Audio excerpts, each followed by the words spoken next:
O Procurador-Geral da República, Augusto Aras, apresentou memoriais na arguição de descumprimento de preceito fundamental 572, em que o partido Rede Sustentabilidade questiona o chamado inquérito das fake news, o inquérito 4781. O processo deverá ser analisado pelo plenário na próxima semana. Em sua petição, Aras destaca que o inquérito conduzido pelo ministro Alexandre de Moraes é sui generis e não poderia tramitar da forma como está sendo conduzido, já que está assumindo funções do Ministério Público e utilizando o aparato estatal nessa investigação. Sendo assim, defende Aras, o inquérito não poderia ser conduzido sem a participação do Ministério Público que, além de ser o titular da ação penal, é responsável também por garantir os direitos fundamentais dos investigados. Aras aponta que o inquérito, da forma como vem sendo conduzido, cria um estado de insegurança jurídica que acaba por atingir a honorabilidade não apenas do Supremo Tribunal Federal, mas da Procuradoria-Geral da República e da Polícia Federal. Ouça trechos da petição do Procurador-Geral da República, Augusto Aras. Manifestou-se a Procuradoria-Geral da República pela legitimidade da instauração do inquérito sui generis previsto no Regimento Interno do Supremo Tribunal Federal, que, per si, não obstante a dubiedade procedimental, não apresenta violação a preceito fundamental se, e somente se, a tramitação processual guardar os limites próprios ao sistema acusatório. Ressaltando-se, uma vez mais, que o conteúdo do inquérito 4781, denominado Inquérito das Fake News, não é objeto desta ADPF, mas tão somente a conformação de sua instauração e processamento à Constituição Federal, é oportuno esclarecer que aquele processo, iniciado como investigação preliminar a partir de um procedimento administrativo interno com 162 folhas, no qual constava um apanhado de cópias de postagens em redes sociais, quando veio pela primeira vez à Procuradoria-Geral da República, já contava com 25 volumes em mais de 5.000 folhas e 65 apensos. Hoje, o processo já conta com 74 apensos, cada um tratando de fatos distintos e sem conexão entre eles, revelando o procedimento de serem juntados aos mesmos autos, sob mesma numeração e mesma relatoria, novos apensos, cada um contendo novos fatos, envolvendo pessoas ou grupos de pessoas distintas. Destaque-se que, entre os fatos separados nos autos por meio de inúmeros apensos, não há qualquer liame objetivo ou subjetivo, salvo a circunstância de todos se referirem a manifestações agressivas por parte de diversos cidadãos sem prerrogativa de foro contra o Supremo Tribunal Federal ou os seus integrantes. Os primeiros investigados com prerrogativa de foro vieram a aportar nos autos, a partir de indícios de participações em manifestações atentatórias ao STF, apenas nos recentes apensos de números 70 e 74, os quais investigam, respectivamente, o chamado Gabinete do Ódio e as manifestações do ministro Abraham Weintraub, reveladas em trechos da reunião ministerial ocorrida em 22 de abril de 2020 e documentadas no âmbito do inquérito 4831.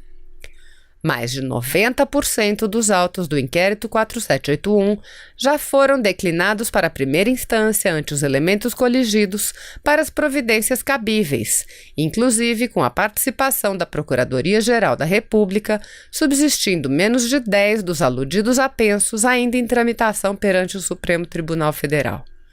Além disso, das cerca de 10.000 páginas que compõem todo o processo, em um volume principal e 74 apensos, apenas cerca de 2% delas consistem em elementos de prova com indícios de participação de pessoas com prerrogativa de foro. Consistem, em sua maioria, na documentação de atos supostamente criminosos perpetrados por centenas de cidadãos.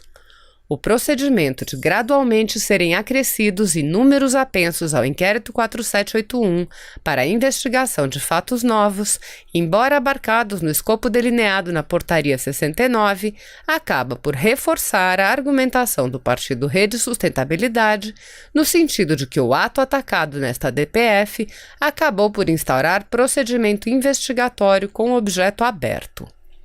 Por essa mesma razão, peticionou este PGR, nesta data, nos autos do inquérito 4781, para que apensos nos quais ainda subsiste linha investigativa que aponta para a participação de detentores de foro por prerrogativa de função, sejam autuados como processos independentes.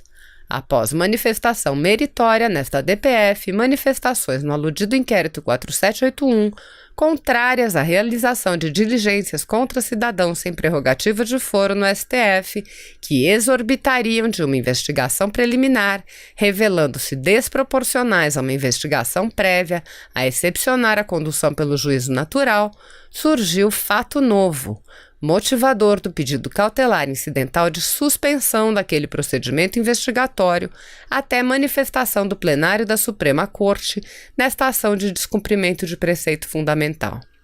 Isso porque, em 27 de maio último, a Procuradoria-Geral da República viu-se surpreendida com notícias na grande mídia no sentido de terem sido determinadas dezenas de buscas e apreensões e outras diligências contra pelo menos 29 pessoas, sem a participação, supervisão ou anuência prévia do dominus litis, que, ao fim e ao cabo, é destinatário dos elementos de informação coligidos na fase inquisitorial. Destaque-se que, ante a natureza sui generis do mencionado inquérito e a dimensão das medidas policiais determinadas naqueles autos, das quais a PGR manifestou-se favorável, em parte, por entender que, ante os elementos até então coligidos, haveria meios menos gravosos para o aprofundamento das investigações,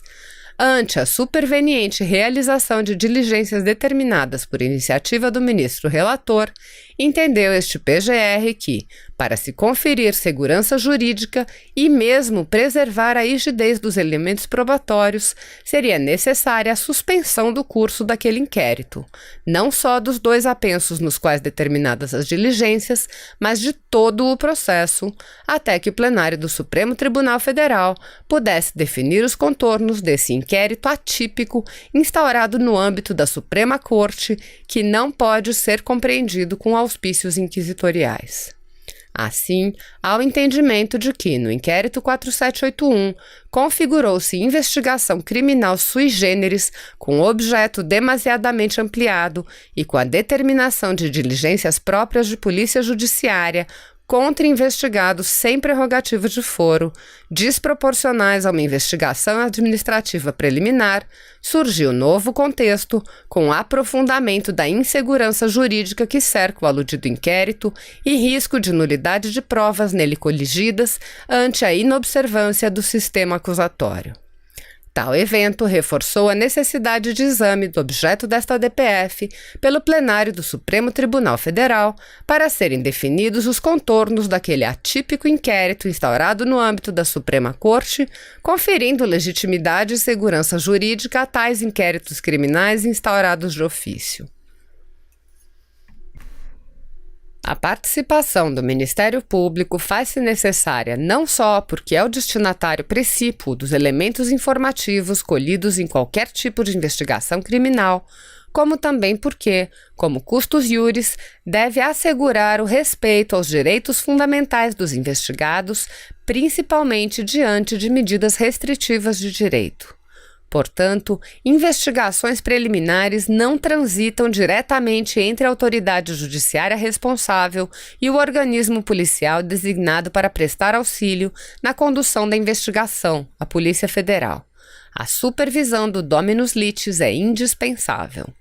Enquanto a Suprema Corte não estabelecer com clareza os critérios e balizas para o inquérito previsto no artigo 43, cumulado com o artigo 56, incisos 5 e 10 do Regimento Interno do Supremo Tribunal Federal, haverá um estado de insegurança jurídica que acaba por atingir a honorabilidade não apenas do Supremo Tribunal Federal, mas da Procuradoria-Geral da República e da Polícia Federal. Para tanto, de modo a compatibilizar o inquérito previsto no artigo 43 do Regimento Interno com a Constituição Federal e as leis vigentes, as seguintes medidas mínimas de conformação procedimental hão de ser adotadas. 1. há de se franquear ao Ministério Público a constante participação no procedimento investigativo, visando a proteção de direitos e garantias fundamentais dos investigados e a colheita de indícios e provas. 2. Ressalvadas as diligências em curso, há de ser reconhecido aos defensores o direito de, no interesse do representado, ter acesso amplo aos elementos de prova que, já documentados em procedimento investigatório realizado por órgão com competência de polícia judiciária, digam respeito ao exercício do direito de defesa. 3. As medidas investigativas sujeitas à reserva de jurisdição, quebra de sigilo, busca e apreensão, vedação do uso de redes sociais, etc., se não requeridas pelo Ministério Público, hão de ser submetidas previamente ao seu crivo. Ao final do inquérito, como desfecho, a partir de indícios preliminarmente apurados, ao Procurador-Geral da República incumbe, considerados cada um dos fatos: a. Pedir o arquivamento, b. Solicitar diligências complementares ou c. Encaminhar ao órgão local do Ministério Público para as providências que se fizerem devidas ou oferecer denúncia. Em face do exposto, o Procurador-Geral da República reitera as manifestações anteriores pela parcial procedência do pedido, de modo a ser adotada a técnica da interpretação conforme a Constituição, ao artigo 43 do Regimento Interno do Supremo Tribunal Federal, com a consequente adoção das medidas de conformação desse atípico inquérito ao sistema constitucional acusatório. Se você apoia Jair Bolsonaro, curta este vídeo. Manifeste a sua opinião e compartilhe para que a vontade do povo brasileiro seja conhecida. Inscreva-se no canal para ter acesso gratuito ao nosso conteúdo. Uma produção Folha Política.